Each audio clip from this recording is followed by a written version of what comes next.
자, 자바 프로그램을 시작하는 첫 번째 시간입니다. 이 시간에 여러분들과 함께 저랑 함께 무엇을 배울 거고 어떤 방향성을 가지고 갈 건지 그런 부분에 대해서 계략적인 이야기 먼저 드리는 시간 가져보도록 할게요. 그래서 오리엔테이션 가볍게 해보도록 하겠습니다. 자, 자바를 저랑 함께 배우시면서 자바에 대한 얘기는 뒤에 하도록 하고요. 자바에 대해서 저랑 같이 배우면서 여러분들이 얻어갈 수 있는 게 무엇일까? 이게 제일 중요하지 않습니까? 첫 번째 목적 중에 하나는 학업 성취라고 생각하시면 될 것 같아요. 하나는 실제로 아는 거. 그렇죠? 이거 굉장히 중요하죠. 그리고 또 하나는 사실 이것도 중요해요. 성적이란 부분도 생각을 안 할 수 없어요. 아무리 알아도 성적이 잘 나오지 않으면 아무래도 객관적인 지표에서 손해를 볼 수 있기 때문에 성적이란 부분도 감안을 할 겁니다. 이건 어떤 식으로 감안을 할 거냐 하면 제가 디테일하게 한 부분 이야기를 좀 드릴 거예요. 문법적인 부분들, 그리고 일반적으로 선생님들이 시험을 내는 부분들이 어찌 보면 정해져 있을지도 몰라요. 그런 부분을 여러분들에게 설명을 드릴 겁니다. 물론 여러분들이 뭐 또 하셔야 되냐면 실제로 수업 중에 교수님들이 해주시는 굉장히 중요하게 포인트로 찝는 부분들이 반드시 있으세요. 이거는 개인적인 경험과 그리고 단연간의 교수법을 통해서 아마 터득하신 뭔가의 노하우가 조금씩 다르기 때문에 생기는 부분일 겁니다. 제가 가급적이면은 거의 대부분을 커버하려고 노력은 할 거예요. 하지만 여러분들이 수업 중에, 실제 수업 중에, 학교 수업 중에 교수님들이 중시하시는 부분이 있으면 그 부분에 대해서 좀 더 집중적으로 제 수업을 반복해서 들어보시면 훨씬 성적이라는 측면에서 도움이 되실 거예요. 플러스 말씀드렸듯이 진짜 학업 성취입니다. 뭐냐 하면 C, 자바 이런 것들을 제가 알기로 거의 대부분의 학교에서 가르치고 있어요. 심지어 C 같은 경우는 IT 관련된 학과가 아니어도 가르치는 경우들이 많고 요즘은 상경계에서도 많이 가르친다고 하더라고요.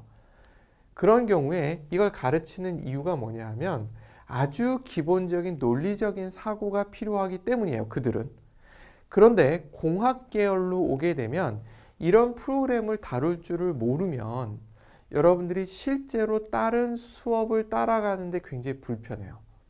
아주 베이스가 되는 과목입니다.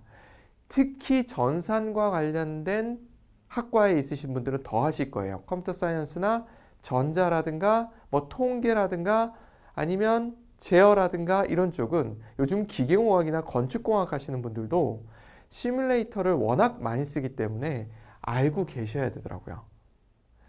그럴 때 이 프로그램을 실제로 코딩을 할 줄 알고 개발할 줄 아시는 분들이라면 아무래도 다른 수업을 따라가는데 훨씬 도움이 될 수밖에 없어요. 차별화가 됩니다. 그렇기 때문에 여러분들이 꼭 이 부분에 대해서는 C와 자바에 대해서는 완전히 마스터를 해두시면 너무 좋아요. 그리고 교수님들로부터 사랑도 받으실 수 있을 겁니다. 실제로 그래요. 교수님들이 실무가 필요할 때 이 두 가지는 거의 공학 쪽에서는, 이공계에서는 거의 필수예요. 안 들어가는 부분이 없어요. 이걸 할 줄 아느냐 모르느냐가 완전히 성패를 좌우해요. 실제로 대학원까지 생각하시는 분들이 계실 수 있는데 좋은 대학원으로 뭐 진학을 하고 싶다 했을 때 교수님들이 무엇을 볼까? 물론 학업 성적이나 이런 것도 볼 거예요. 하지만 워낙 그분들도 프로젝트도 많이 하고 또 실험을 하면서 시뮬레이터도 많이 돌려야 되고 프로그램 개발할 일이 너무 많다 보니까 실제로 이 프로그램을 다룰 줄 아느냐에 집중을 합니다. 물론 요즘은 다른 시뮬레이션용 간단한 프로그램 랭귀지들이 있는 건 맞아요. 맞는데 한계들이 있거든요. 그래서 이 언어들을 사용할 줄 아느냐 모르느냐가 여러분들의 당장의 성적 그리고 다른 연계 과목으로 넘어가면서의 여러분들의 성취도 그리고 진학을 생각하시는 분들에게 영향을 엄청나게 미친다라는 거 생각을 하면서 저도 수업을 할 거고 여러분들도 그런 생각을 하면서 좀 힘들더라도 따라와 주셨으면 좋겠다라고 얘기를 드리고 싶네요. 두 번째는 뭐냐면 자격증이에요. 자바 관련된 자격증들도 있고요. 프로그램 관련된 자격증 또는 정보 처리 기사 같은 그런 자격증들이 있어요. 그런 자격증 시험에 필요한 부분도 어쩔 수 없이 안에 나옵니다. 대부분 문법 관련된 부분이 많아요. 초기에는. 그런데 이게 등급이 올라가면 올라갈수록 문법에서 실제 프로그램을 할 줄 아는지에 대한 질문으로 옮아가기 시작합니다. 그래서 저희는 이 문법적인 부분 그리고 실제로 코딩하는 부분을 다 같이 다룰 거예요. 여러분들이 연습만 열심히 따라와 주시면 두 마리 토끼를 다 잡으실 수 있을 겁니다. 제가 예전에 경험해 본 바에 의하면 제가 자바를 가르친 적이 있어요. 여러 군데서 가르쳤겠죠. 그 중에 선에서 당시에 선이라는 회사가 있었어요. 지금은 오라클에 합병이 됐는데 그 회사에서 자바를 만든 거예요. 그래서 이 자바 관련된 자격증 시험이 있어요. 선에서 만든. 그 자격증을 받은 학생이 있었는데 놀라운 사실은 이건 잘 알더라고요. 근데 이게 안 돼요. 깜짝 놀랐어요. 이렇게 되면 실제 업무에 투입이 안 돼요. 투입이 된다 하더라도 읽을 수는 있을지 몰라도 실제 코딩이 안 되는 불상사를 경험하게 돼요. 그런 상황은 없도록 제가 수업을 진행해 보도록 하겠습니다. 취업입니다. 지금 얘기를 연결된 얘기죠, 결국은. 취업할 때는 실제로 그 일을 할 줄 아느냐를 보게 돼요. 물론 신입 시절에는 그 정도까지 보지는 않습니다. 정말 의지가 있는지를 보는 경우가 많아요. 하지만 그래도 아주 기본적인 코딩은 할 줄 아는지 보거든요. 그런데 정말 심각한 경우들을 많이 만나요. 정말 간단한 반복문조차도 구현 못하는 경우들을 맞닥뜨리게 돼요. 인터뷰를 하는 입장에서 당하는 입장 말고 저도 당연히 신입사원을 뽑아본 적이 있겠죠. 간단한 프로그램을 시켜봤는데 안 되는 경우들이 있습니다. 최근에 IT 업계에서는 뽑을 때 실무 면접을 많이 보고요. 아예 노트북을 주고 이 프로그램 한번 구현해봐 하고 던져주고 시간을 주고 감독관은 사라지는 경우들이 많아요. 그럼 어떻게든 구현해야 되거든요. 그게 실제로 그 사람을 채용할지 말지를 결정하는 중요한 팩터예요. 이거는 IT 업계 같은 경우는 더 계속 업그레이드가 돼요. 실제로 한 2년 정도 경력이 되신 분들이 회사를 옮기려고 하면 굉장히 많아요, 기회가. 그런데 전제 조건이 붙어요. 실제로 실력이 있느냐예요. 저는 이 실전 굉장히 중요하게 생각하는 사람이고 그 부분에 집중을 할 수밖에 없어요. 문법은 계속 저랑 같이 수업하시면서 보시겠지만 툴이 많이 걸러줘요. 문제는 실제로 그것을 구현할 수 있느냐가 더 중요하거든요. 그렇기 때문에 저랑은 문법도 배우시겠지만 실전 쪽도 같이 많이 경험을 해보실 겁니다. 그래서 여러분들이 취업을 준비하실 때도 도움이 될 수 있게 그렇게 해보려고 합니다. 그리고 또 제가 굉장히 많이 심혈을 기울이는 부분이 이 부분이에요. 해외 취업 부분입니다. 어쩔 수 없이 해외에서 훨씬 더 많은 IT 인력 수요가 있다 보니 거기에 맞춰서 여러분들이 준비가 되어 있으면 아무래도 여러분들이 훨씬 더 좋은 기회를 잡을 수 있겠죠. 전 그랬으면 좋겠어요. 저와 함께 했던 같이 공부했던 많은 학생들이 해외 취업을 실제로 했어요. 그리고 정말 괜찮은 라이프 스타일을 갖고 있는 것도 제가 보게 돼요. 정말 많이 추천하고 싶어요. 제가 추천했던 이유는 사실 저도 운이 좋아서 기회가 있어서 해외에서 근무를 해본 적이 있었거든요. IT 엔지니어들이요, 실력만 있으면요, 정말 좋은 대접 받으면서 정말 좋은 라이프 스타일을 누리면서 일을 하실 수 있습니다. 이 상황은 제가 봤을 때는 당분간 계속 지속될 거예요. 전 세계적으로 IT 인력은 굉장히 부족한 상황입니다. 현실적으로 그래요. 그래서 우리나라에서도 IT 인력이 부족해서 해외에서 많이 모시고 와요. 취업하기 힘들다던데 IT는 예외입니다. IT 전공하고도 취업이 안 되던데 준비가 안 돼서예요. 준비만 되어 있으면, 제가 말씀드리지만 자격증도 중요한데 실제로 업체에서는 그 사람이 실제로 코딩할 수 있는지, 열심히 하고자 하는지를 보거든요. 그 부분이 만족되지 않기 때문에 못 뽑는 거지, 정말 실력이 있고 하고자 하는 의지만 있다면 널렸습니다. 길은 얼마든지 여러분들이 좋은 회사에 취업하실 수 있으세요. 그리고 좋은 기회를 잡을 수도 있고 해외 취업의 기회까지도 있어요. 괜찮죠? 열심히만 하시면 가능한 일이에요. 제가 그럴 수 있도록 아주 기본적인 베이스를 닦을 수 있게 가이드를 해보고자 합니다.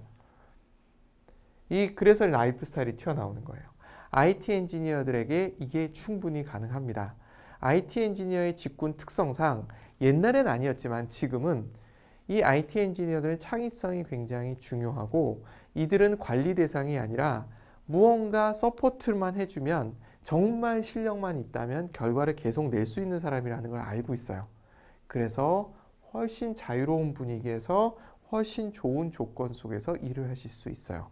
이거 확인해 보시고 싶으시면 이렇게 하시면 돼요. IT 전문 기업들 있죠?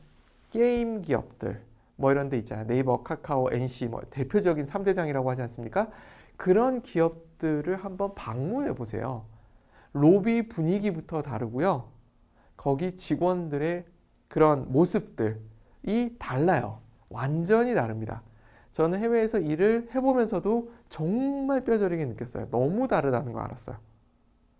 정말 좋은 환경 속에서 여러분들이 일을 하실 수 있으세요. 대접받으면서. 정말 한번 옮기려 그러면 회사에서 여러분들을 잡는 사태가 생겨요.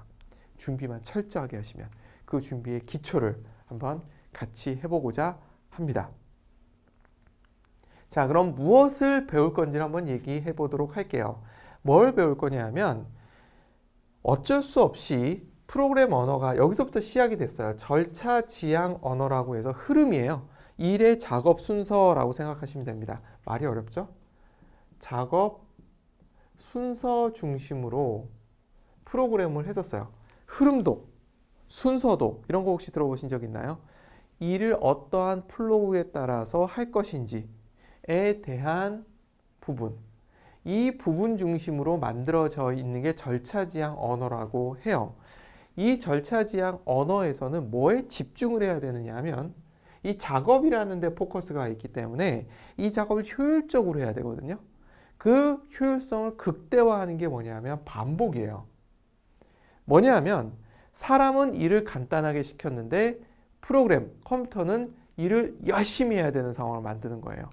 명령은 간단한데 컴퓨터는 열심히 일하는 거죠. 이게 대표적인 형태가 반복이에요. 말은 간단하게 하는 거죠. 예를 들어서 이거 1부터 100까지 더해. 말은 쉽죠. 그런데 실제로 사람이 하려면 시간이 많이 걸리는데 컴퓨터한테 일을 시키면 컴퓨터도 이 시간이 걸려요. 하지만 사람이 컴퓨터한테 일을 시킬 때는 아주 단순하게 시킬 수 있어요. 만약에 내가 그 방법을 못 찾아내면 프로그래머가 그 일을 다 해야 돼요. 그렇기 때문에 이 반복문, 다시 얘기해서 패턴 찾기 능력이 굉장히 중요해져요. 이 절차 지향 언어에서는. 또 함수화라고 얘기합니다. 쉽게 얘기해서 모듈화 시키는 거예요. 묶음을 만드는 거거든요. 이렇게 묶음을 만들어 놓아야 나중에 여러분들이 관리할 때 편해요. 그리고 개발할 때도 편하고 오류 수정도 편하고 서로 간에 사용할 때도 편해요. 프로그램을 요즘은 혼자서 개발하는 경우는 없다고 보셔야 돼요. 너무 크기 때문에. 그래서 서로 나눠서 일을 할 때도 이 모듈화가 중요합니다. 그래서 절차 지향 언어를 배울 때는 이 두 가지에 집중을 할 수밖에 없어요. 반복 패턴 찾기 그리고 모듈화, 이 두 가지에 대해서 배우시게 돼요. 보통 C 언어를 배우게 되면 이 부분에 집중을 하게 됩니다. 근데 우리는 뭘 배워나가는 거냐면 객체지향 언어라는 걸 배워나가게 돼요. 근데 이 객체지향 언어에도 이런 반복문과 그리고 모듈화라는 것이 동일하게 들어가 있어요.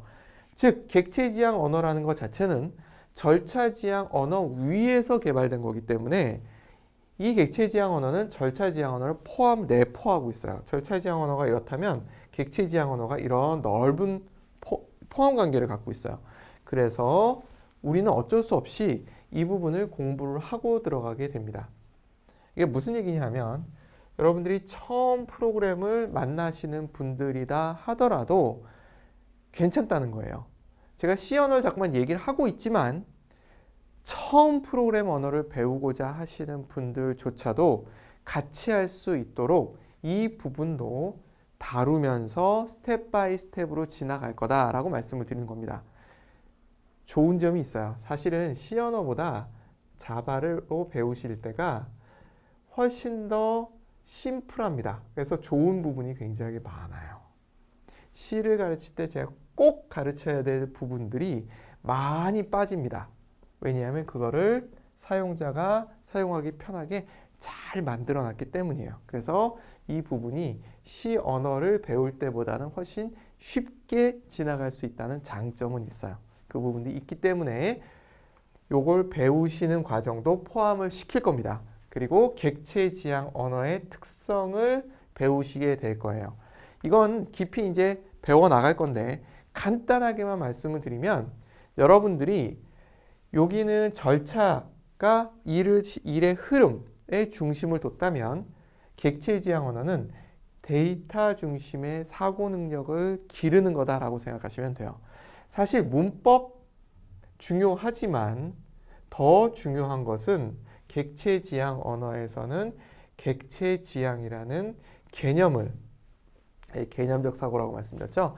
개념적 사고를 연습하는 단계라고 생각하시면 되세요. 그래서 그 부분에 굉장히 집중이 될 거예요. 문법은 단순해요. 굉장히 단순한데 그걸 개념적으로 어떻게 구현할 것인지에 대해서 많은 이야기를 하게 될 겁니다. 그리고 다형성이라는 특성이 있는데 여기 보시면 반복 있죠. 여기 반복이 왔고 데이터 이렇게 되죠. 그래서 이렇게 보시면 좋을 것 같아요. 절차 지향 형태와 그리고 객체 지향 형태. 객체 지향 형태는 주로 데이터 중심이다 라고 생각을 하시면 되는데 얘가 만나요. 만나서 다형성이라는 형태를 만들어내게 됩니다. 그러니까 결국 우리가 가는 길은 여기를 향해서 가는 게 될 거예요. 그 외에 나머지 부분들은 대부분 문법적인 부분, 자바에서 제공해준 어떤 테크닉적인 부분이 될 겁니다. 자, 여기까지가 하나의 특징이고 제가 하나 안 썼지만 뭐가 있냐면 다중처리라는 부분이 마지막에 나와요. 다중처리. 한꺼번에 여러 가지 일을 동시에 수행하는 척 하는 거예요. 여러 가지 동시에 수행하는 건 실제로는 아니고요. 다중처리, 스레드라고 하는데 이 개념까지 여러분들이 잡게 되면 아주 충분히 거의 어떤 다른 프로그램 랭귀지를 만나더라도 빠르게 습득할 수 있는 실력이 되실 거예요. 제가 제일 이해가 안 갔던 부분이라고 해야 될까요? 이런 경우에요. 다른 랭귀지를 쓸 줄 아시는 분인데 다른 랭귀지를 배우러 학원을 오시는 경우들이 있었어요. 저는 개인적으로 이해가 안 갔어요. 사실은 개념적으로 봤을 때는 객체 지향 언어까지 이해하고 계시는 분이라면 지구상에 현재까지 나와 있는 거의 대부분의 언어들은 쉽게 이해하실 수 있어요. 예외가 있긴 있습니다. 저는 개인적으로 인공지능을 했던 사람이라 인공지능용 언어가 있어요. 그 언어는 좀 다르더라고요.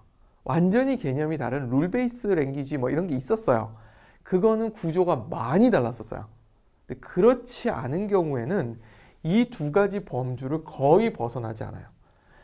대개의 프로그램 랭귀지는 이 안에 들어있기 때문에 저와 함께 자바를 제대로 배우시고 나면 다른 프로그램 랭귀지를 배우실 때 또 고생하는 일은 거의 없으실 거예요. 문법적인 차이도 그렇게 크지 않기 때문에 그 몇 가지 그리고 제공해주는 API 사용법만 좀 익히시면 거의 대부분의 랭귀지를 쉽게 습득하실 수 있으실 겁니다. 자, 어떤 식으로 진행을 할 거냐면 이런 식으로 진행을 할 거예요. 기본적인 개념은 언어를 배우는 자세로 가겠습니다. 프로그래밍 랭귀지예요. 언어입니다. 언어를 배우도록 할게요. 언어를 배울 때 문법 중요하죠. 특히 평가를 위해서. 이렇게 생각해 보시면 제일 좋아요. 영어. 우리 어떻게 배웠냐면 주로 문법 중심으로 배웠어요. 왜? 시험 문제가 그렇게 나오니까.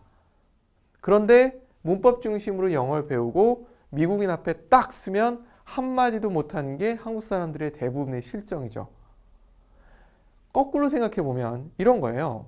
저는 이런 얘기 많이 하는데 미국을 가면 거지도 영어 한다. 이렇게 얘기해요. 누구나 다 영어해요. 무슨 뜻일까요? 지적 수준이나 이런 게 문제가 아니라는 거예요. 얼만큼 많이 해봤느냐의 문제예요. 물론 그 거리에 계신 분들이 문법적으로 브로큰 잉글리시를 쓴다고는 해요. 하지만 한국 사람이 쓰는 영어보다 나아.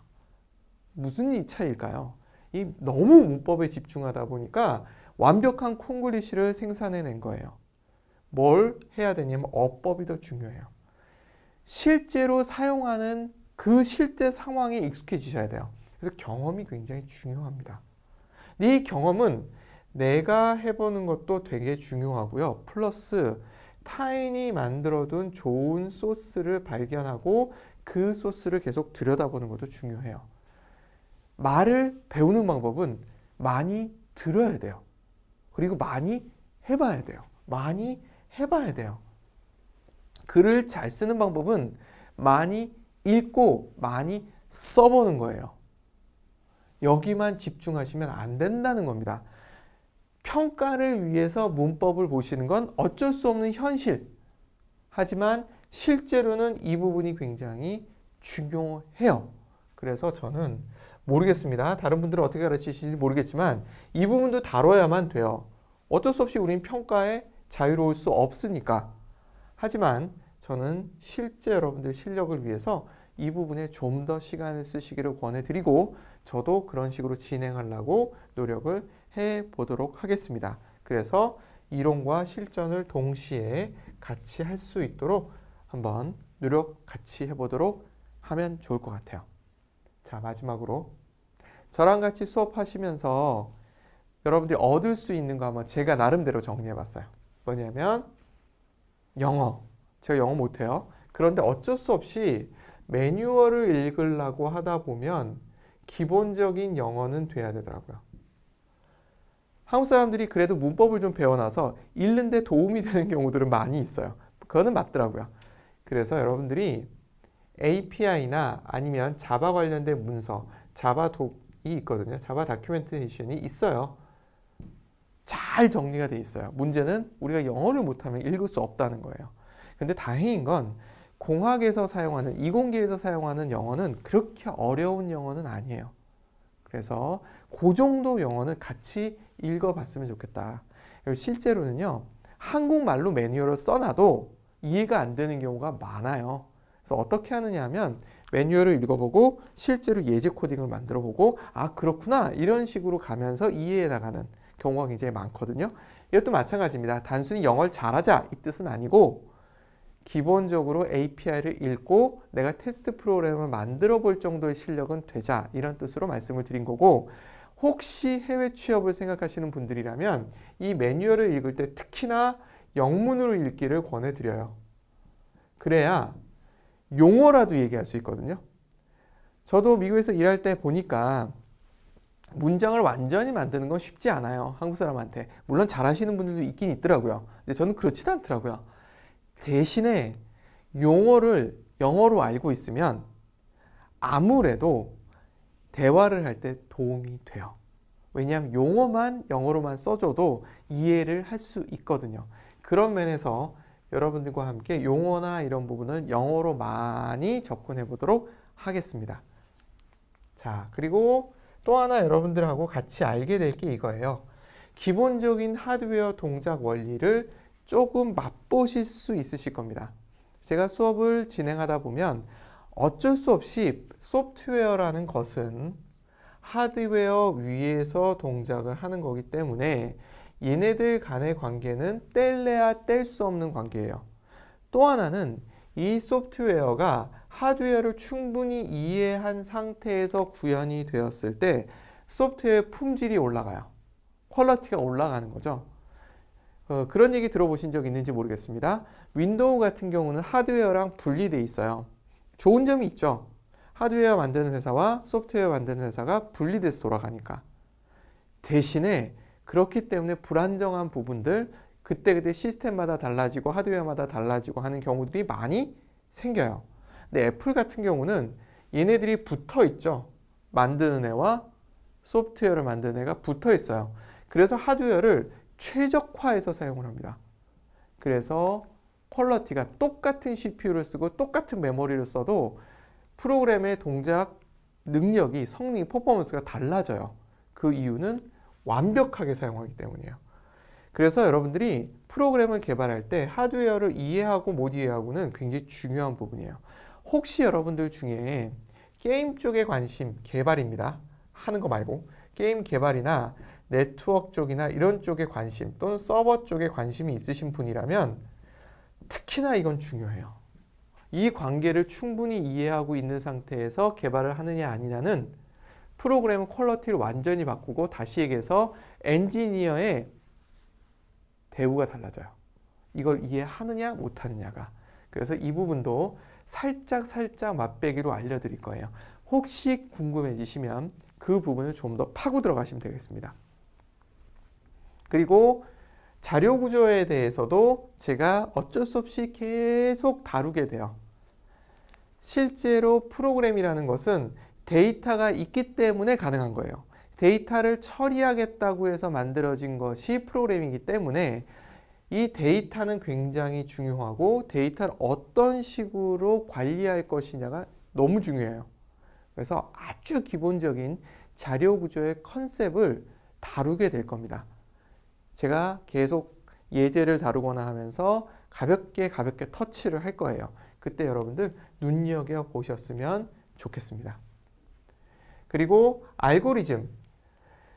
프로그램이 쭉 흘러내려가는 순서인데 앞에서 말씀드렸던 거랑 비슷해요. 패턴 찾기, 반복, 이런 효율성을 극대화하는, 이것도 자료 구조랑도 관계가 있어요. 그래서 이런 부분도 아주 가볍게 터치를 할 거예요. 깊이 들어가지는 못합니다. 이것 자체가 대학에서도 한 학기 또는 두 학기 과목이거든요. 각각이. 얘도 그렇고요. 얘는 평생의 숙제죠. 그렇기 때문에 맛보기로 여러분들이 필요하구나 라는 걸 느끼게 될 거고, 이런 컨셉이구나 정도를 가볍게 느끼게 될 거예요. 실제로요, 얘네들을 그냥 따로 배우실 때보다 프로그램을 해가면서 배우실 때 훨씬 감을 얻기가 쉬운 부분이 분명히 있어요. 그렇게 생각해 주시면 될 것 같아요. 깊이는 못 들어가지만 느낌을 잡을 수 있도록 하는데 도움을 드릴 겁니다. 그리고 TCP/IP 통신, 네트워크. 요즘 굉장히 네트워크 중요해지죠. 이 네트워크 통신에 대해서 이런 원리고 이런 개념이고 이런 걸 신경 써야 되는구나 정도의 느낌을 잡아내실 수 있을 겁니다. 이런 식의 여러분들이 부가적으로 얻을 수 있는 것들이 있을 거예요. 쉽지 않은 과정이라는 거 저도 알고 있어요. 하지만 인내심을 갖고 쭉 밀고 나가고 나시면 끝나셨을 때 여러분들이 얻게 되는 거는 굉장히 큰 걸 거예요.